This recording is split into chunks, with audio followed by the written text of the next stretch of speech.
Semua mahu penyatuan Melayu. Penyatuan Melayu di saat ini adalah merupakan keutamaan, bukan pilihan lagi dah. Saya sebenarnya mendapatkan beberapa pandangan daripada pimpinan parti-parti politik Melayu Islam. Apa yang mereka faham tentang penyatuan Melayu? Ramai di kalangan pemimpin parti politik mengatakan penyatuan Melayu itu apabila PAS dan UMNO bergabung dalam PRU.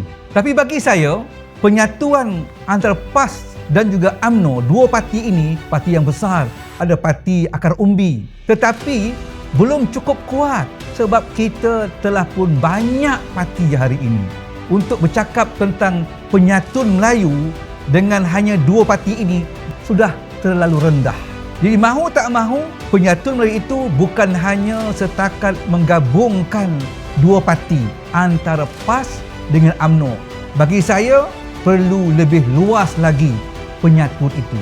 Saya berpandangan penyatuan Melayu ini iaitu satu gerakan untuk menterjemahkan kehendak penyatuan Melayu itu sehingga bukan sahaja menyingkirkan DAP daripada kuasa Putrajaya. Penyatuan Melayu itu menggabungkan semuanya, mampu untuk membina kuasa dominasi orang Melayu yang bebas daripada kongkongan kuasa asing, termasuklah kongkongan daripada parti DAP itu sendiri. Untuk mendapatkan kuasa yang hebat ini, dia tidak boleh gabungan cantuman antara PAS dengan UMNO, tetapi mesti dibesarkan saiznya dalam menterjemahkan kehendak Sultan berkehendak penyatuan Melayu.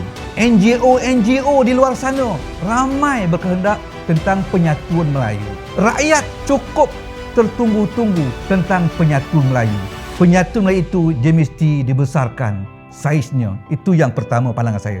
Pandangan saya yang kedua ialah penyatuan Melayu juga mesti mencapai satu tahap kuasa seimbang dan imbang di mana gabungan NGO, gabungan tentang kuasa rakyat yang padu yang inginkan penyatuan Melayu itu, dan gabung ini mampu untuk menjadi seimbang dan imbang sehinggalah mana-mana parti yang membawa agenda penyatuan Melayu, kita mampu sokong dia. Mana-mana parti Melayu yang cuba bermain-main, berhelah-helah, lebih sayangkan parti politiknya, NGO, gabungan-gabung NGO dan suara rakyat yang padu tadi, seluruhnya boleh menidakkan untuk mereka berkuasa. Ini yang saya rasakan satu tahap yang perlu dicapai. Bagaimana untuk menterjemahkan supaya kita dapat gerakan rakyat, gerakan NGO yang banyak ini. Yang pertamanya, mesti wujudkan jawatan kuasa penggerak penyatuan Melayu. Ianya dengan menggabungkan parti-parti politik Melayu yang ada sekarang ini. Yang keduanya, menggabungkan NGO. Tetapi antara NGO dengan gabungan NGO yang lain, tidak ada keserasi yang padu. Masing-masing kadang-kala masih lagi membawa hala tuju masing-masing.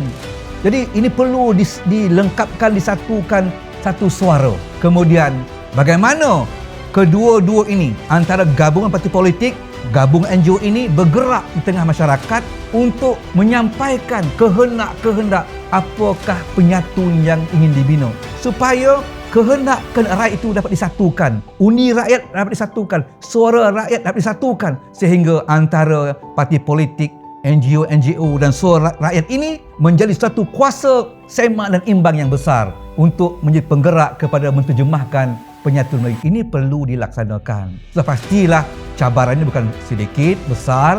Langkahnya ialah mesti wujudkan segera jawatan kuasa penggerak penyatuan Melayu. Di bawahnya ada gabungan-gabungan parti politik, gabungan-gabung NGO dan bergerak untuk menyedarkan rakyat di luar sana bahawasanya sudah sampai masanya kehendak Sultan, kehendak Raja itu penyatuan Melayu satu keutamaan, bukan pilihan, dan kuasa untuk menentukan orang Melayu dapat tampuk dominasi kuasa Melayu terletak kepada setiap individu rakyat yang bakal keluar mengundi nanti. Mereka mesti keluar beramai-ramai dan mengundi parti yang membawa suara rakyat, membawa suara penyatuan dan menidakkan mana-mana parti yang cuba membawa agenda kepartian ataupun retorik sahaja. Itu pandangan berjasa.